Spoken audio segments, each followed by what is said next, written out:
Hi, and welcome to In the Loop. My name is Shane Finster here with Armstrong, and today we are with Beau Evans from the Governor's Highway Safety Program. Thanks for having me. So, thank you very much for being here this morning. So, for those who aren't familiar with the program, what is it that you do?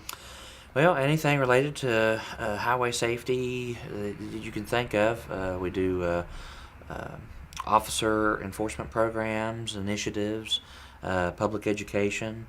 So any type of outreach that we can get out into the public to make aware of driving hazards that they may encounter every day, that's what we do.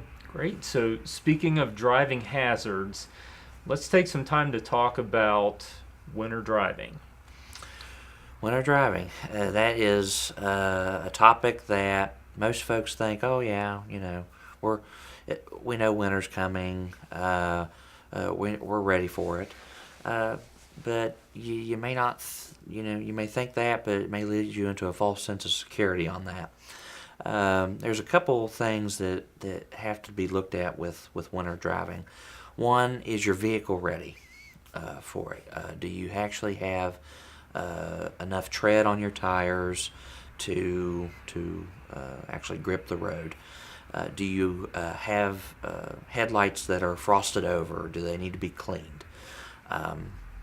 Do you have windshield wipers that will actually clean your windows when when you're going down the roadway?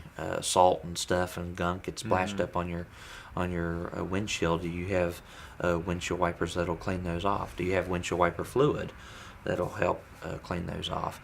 So we have car maintenance that is a main thing, but we also have how do you drive in winter weather, and speed is a big concern with that.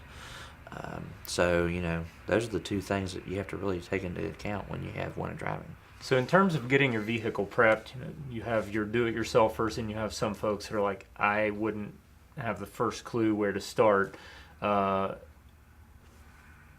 Where would they start in terms of making sure these things? I mean, the windshield wipers may be kind of an obvious thing. If you turn it on and maybe the blade is missing, that would be a worst case example. But how should they get started in terms of making sure their vehicle is winterized or winter ready? Where are some of the places they could go to get that taken care of? Not by name, but just as an example. Any your local car dealership where you bought your car would definitely help you with that. They would also, any auto parts store can give you helpful tips on those types of cases.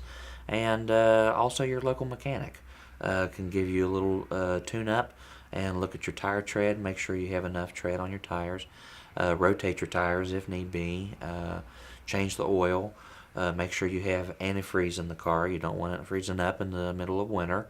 And make sure that you have windshield wiper fluid in the vehicle to make sure that you can keep your windshield clean and clear of obstruction, and to make sure your headlights are safely cleaned and make sure they're not frosted over. Also, make sure you don't have any bulbs that have burned out. It's very hard at this time of year in winter. If you when you're talking about winter driving, that time of the year it's hard because it's darker sooner and it stays darker longer. And when you add snow or rain or anything like that into the mix, it's harder to see outside. So you need to make sure that you have everything cleared as much as possible, so you're able to see 360 around your car. Mm-hmm. So another thing I always think of with the potential for inclement weather conditions, whether it's rain, snow, sleet, or whatever, is just ensuring that you have enough fuel in the tank in case you would get caught in or around an accident. So is there a basic recommendation on that as well? A lot of the automobile manufacturers say a half a tank. I read a lot of things about half a tank is where you want it to be, no lower. If you're going to have extreme cold weather, it's easier for your car to start if it has a more full tank of gas. Also, you want to make sure that if you're going to go on a trip and inclement weather is going to be possible, you want to make sure you have plenty of gas, because if you do happen to get stranded on the roadway, heaven forbid, then you would actually have gas to stay warm. Idling. Idling. Yeah. And one thing that you want to make sure that when you do idle your car, if you are idled and maybe you've slid off the roadway or there's snow building up around you, make sure your exhaust pipe does not get clogged. Or if you're idling, carbon monoxide could fill up in your vehicle too. Not a lot of folks think of that. So make sure that your tailpipe stays clear. So we've talked about some of the key things for outside the vehicle, awareness-wise, before you're around inclement or on inclement driving conditions. What about some things that would be a good idea to have perhaps inside the vehicle with you? Are there certain recommendations you would have in terms of, well, what do I need if I would get caught in accident traffic and have to idle for an extended period of time? Are there certain basic items I should have? Well, first off, I would recommend water. That would be a key. If you have maybe a jug of water, maybe a couple bottles of water in your vehicle. Hopefully they aren't frozen bottles of water. Hopefully your vehicle's been warm enough to where they've melted and you actually have drinkable water. Number two, you might want to have something to keep yourself warm: blanket, gloves, toboggan, scarf, thermal socks. Don't want your feet getting cold. You may want to have maybe some of those thermal pads where you can slide them into your gloves, and it'll heat up your gloves. That are exothermic things that when they hit the air they heat up. So you can have some of those. You may want a flashlight. Make sure that the batteries are good in your flashlight, and want a couple of road signs or road flares, those little triangles, to make sure that you can set those out, that somebody knows that you're over there, so they can either come and rescue you or they don't hit you if they happen to be traveling by. And make sure that you have maybe an emergency kit to help get yourself out of the vehicle, just in case it did happen to go into water. Something to break the glass, a glass hammer, something to cut the seatbelt if your seatbelt gets locked. So those types of things I would think would be very handy to have, just in case. May even want to throw in just some little snacks or something too, since you have water, something to keep you from getting too hungry in case you may be there a while. Right. So all of that stuff really sounds like fairly cheap insurance to ensure that when you're on the road, your vehicle is safe to get to your destination, and inside the vehicle, in the event of an accident or being involved in a situation where you are stalled, cheap insurance for yourself as well. What are some of the variables when it comes to winter weather driving that you should be aware of when you're actually on the highway? Be cautious of other drivers. Other drivers may think that the road is perfectly fine, but it could be a solid sheet of ice, and you don't know that. Black ice is something that comes to mind. Pure ice over the roadway is another thing that comes to mind. You can't dictate whether it's ice or if it's just shiny because it's wet. When temperatures drop below freezing, it's anybody's guess. So you hope that the salt and the brine and the stuff that the road crews are putting out there is working. But if it gets below a certain temperature, that stuff stops working. So you got to make sure that you're reducing your speeds. Urge others to also do the same thing, and don't oversteer. Keep your wheel straight as much as possible. So oversteering would mean what in particular? So let's say you're going to change lanes, and you jerk really hard over into the next lane.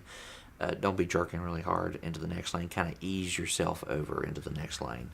Give yourself plenty of room in front of other cars. That way you have time to kind of ease your way over. Also make sure that when you're traveling closely, as I mentioned, give your 3-4 car lengths in between you and the person in front of you, and that's a good practice to have year round, no matter if it's in winter or not, because you never know when somebody's going to stop. Something comes out in front of a car, a kid, a pedestrian, a ball, a deer, or some animal, and so they slam on their brakes, and you have to put on your brakes really quickly too. So you need to make sure that you have plenty of distance to stop, especially in winter, because with the road conditions, you may put on your brakes and you're not slowing down. That's because you're skidding. So you need to leave plenty of time to just tap on those brakes and slowly, gently work your way down and ride down your speed. Speed is another issue that needs to be addressed. You may think that the roadway is safe and fine. You're going down a road that's 65, 70 miles an hour. When it's dry, that's okay. When it becomes wet, that's a different story. Mm-hmm. The speed limit says that that's what you can go up to, not Optimal. what you have to go. Right. It's not you have to go that way. You can go 65, you can go less, depending on the conditions of the roadway. Mm-hmm. And sometimes the roadway just freezes up, sometimes it gets snow covered too quickly, and you just need to adjust your speed to that. Folks may think that four-wheel drive is, I've got four-wheel drive, I'm okay. You may be okay in some cases, but you're not invincible. A solid sheet of ice, no matter if you're walking, if you're driving, if you're skating, it's slick, it's smooth, you're going to slide. Mm-hmm. And so it doesn't matter if you have four-wheel drive, two-wheel drive, rear-wheel drive, front-wheel drive, whatever you have, it's definitely a case that you do not want to put yourself in, because once you get on that ice and you start sliding, you're like a pinball machine. Right. You just go everywhere. So one thing that I've witnessed through years of driving around Appalachia is people tailgating the plow truck. I don't know if it's a thing where they think they're safer behind the plow truck. I mean, they have the caution sign on there saying stay back however many feet. But what is your recommendation for safety around snow removal equipment? Is it better to, I guess, putting it in terms of better to follow, better to get around when safe? What is your general recommendation? Because that's one of the things after many miles on the highway through the years that I've witnessed that seems incredibly dangerous to me. Mm-hmm. It's dangerous for not only the driver, but also for the plow truck driver. Mm-hmm. He can not see you if you're right up on him. One, he's throwing salt out. If he's driving along just threw salt out on the ground, chances are the salt has not had time to take effect yet. So driving right up behind him is not as safe. Giving him plenty of room to do his job, to remove the snow, to remove the ice, is the best option, and to stay back from him. If you want to follow, that is fine, but you need to follow at a safe distance. Don't be right up on them. If you can't see his mirrors, he can't see you. So make sure that you stay far enough back. Plus, he's throwing salt out. I'm sure everybody does not want a pile of salt on the hood of their car. Right. Broken windshields also could be a side effect of that. Broken windshield, if you get a big lump of salt come out, yes. And besides, passing a plow is not recommended, mainly because the plow in the front sticks out further than the truck. And there was a case, in years past where, and you can look these up on YouTube or whatever, and on the internet, to look and see what happens when somebody passes a plow truck. And in cases where it's happened, cars have clipped the front part of the truck, causing the plow truck to go over the road or in the embankment, causing the car to also go over the embankment. So Wow. it creates a hazardous situation for both the plow truck, and also the driver of the vehicle. So give them their distance, just like when you're traveling on the roadway with tractor trailers. Give them their distance. Mm-hmm. If you can't see their mirrors, they can't see you. Well, Beau, I appreciate you stopping by today to discuss winter driving and some of the suggestions for making that a safer situation for everyone on the highway. So, with Armstrong and In the Loop,